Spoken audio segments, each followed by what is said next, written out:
expressing concentrations in terms of percentages. And there are 3 different ways to do this.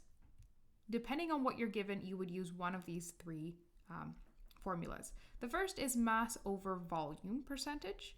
The second is mass over mass, and the third is volume over volume. Obviously, depending on the numbers and the units of what you're given, you would use one of these 3. Let's take a look at the first one, mass over volume percentage. So when you're using this, you are given the solute in grams and the solution in a volume, right? So you're given the mass of the solute and the volume of the solution. So in order for us to find what percentage of that particular solution is the solute, you would take the mass of the solute in grams and divide it by the volume of the solution in milliliters and multiply it by 100. This tells you what percentage of that particular solution is that solute. Let's take a look at this first example. So they're essentially telling you there's a compound, trisodium phosphate. In order to prepare a recommended concentration, 34 grams of TSP is used to make a 2-liter cleaning solution. And they're asking you to find the mass over volume concentration of this solution. So in order for us to do that, let's take the mass of the solute, which we know is 34 grams, and divide it by the volume of the solution. Now they're giving us the volume of solution in liters, but we know according to our formula that we need to write it in milliliters. And 1 liter is equal to 1,000 milliliters. And according to that formula, 2 liters will give us 2,000 milliliters times 100%. And when I do this calculation, 34 divided by 2,000 times 100, I will get 1.7%. And this is expressed as mass over volume. All right, our second way of expressing concentration as a percentage is mass over mass. You've got the mass of the solute in grams divided by the mass of the solution in grams times 100%. And this essentially tells you the same thing as earlier. It's telling you how much of a certain solution is a particular solute.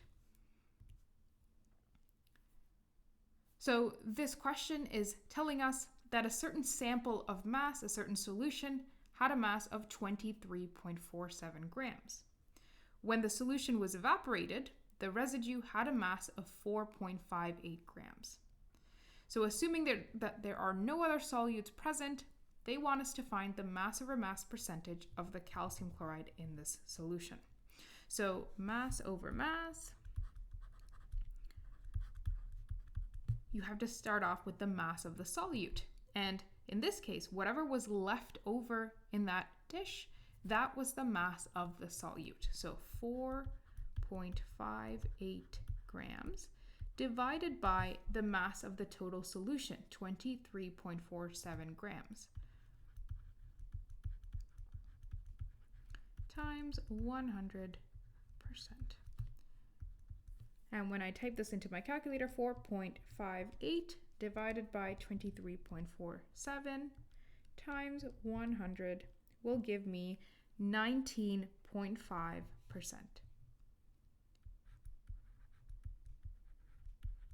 And this percentage was expressed as mass over mass. Okay, so that was our second example. Now moving on to our third method of expressing concentration as a percentage is volume over volume. So in this case, you've got your solute measured in liters divided by the volume of the solution measured in liters as well, times 100%. Now this example here tells us rubbing alcohol is commonly used as an antiseptic for small cuts. It is sold as 70% volume over volume solution of isopropyl alcohol in water. What volume of isopropyl alcohol is used to make 500 milliliters of rubbing alcohol? So what they've given you here is not as straightforward as the other two examples that we've seen.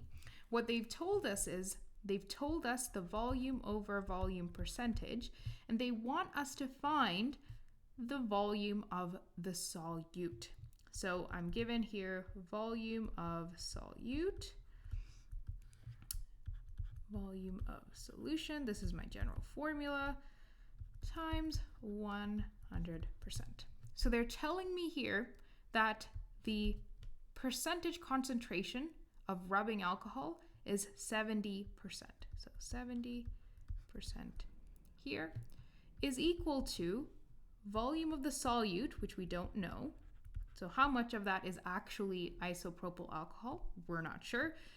But in total, it gives us, or it helps us make a 500 milliliter solution of rubbing alcohol. So the volume of the solution is 0.5. I've just converted it to liters times 100%. Okay, now everything from here, this point on, is just rearranging my equation to solve for the volume of the solute. So I would take this 100 that is being multiplied on this side. When it goes over to this side, it becomes divided. So 70 divided by 100 is equal to V of solute over 0.5 liters. And I'm going to show that my arrow is continuing over on this side. So I'm just going to take it over on this side. So 70 divided by 100 is what goes on my left side, but also take into account I've got 0.5 liters over on this side. It's being divided. So when I take this over to the other side, I need to multiply it. So 0.7 is what I get when I do 70 divided by 100, V of solute over 0.5 liters. And now this, because it's being divided on the right side, when I take it over to this side, it's going to be multiplied. So 0.7 times 0.5 liters is equal to volume of the solute. And 0.7 times 0.5 will give me 0.35. 35 liters of my solute. Taking into account the significant digits in the question, there is 1, so I'm just going to round it out. 0.4 liters is the volume of the solute, which is the volume of the isopropyl alcohol that they've asked us in our question. So this is my final answer. Okay, so those are the 3 ways to express concentration as percentage. We first looked at mass over volume, then we looked at mass over mass, and in this case we looked at volume over volume.